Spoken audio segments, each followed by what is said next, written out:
அன்பு உறவுகளுக்கு வணக்கம். ஒரு குறிப்பிட்ட தகவலை உங்களோட பேசலாம் அப்படின்னு நினச்சேன்.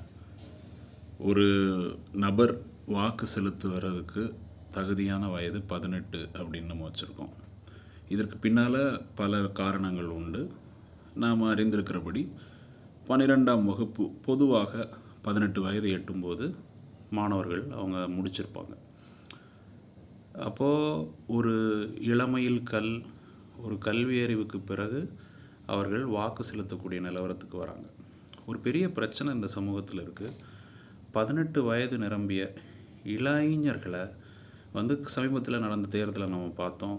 அவர்களை ரொம்ப ஏளனமாக பேசக்கூடிய தன்மையை நம்ம பார்த்தோம். குறிப்பாக அவர்கள் வித்தியாசமாக முடிவெடுக்கும்போது, இல்லைன்னு சொன்னால் பிரதானமாக இருக்கக்கூடிய கட்சிகளுக்கு சவாலாக மாற வாய்ப்பு இருக்குது அப்படின்னு அவங்க நினைக்கும்போது, இது மிகவும் பிழையான ஒரு சிந்தனை. இந்த சிந்தனையிலிருந்து விடுபட வேண்டியது மிக முக்கியமாக இருக்குது.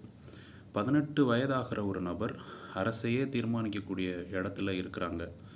அப்போ அவர்களுக்கு உரிய கனத்தையும் மனித மாண்பையும் நாம் பொதுவாகவே கொடுக்க வேண்டிய அவசியமாக இருக்குது. மேலும் அரசமைப்பு சட்டமும் நம்மை அதை நோக்கி தான் வழிநடத்துகிறது.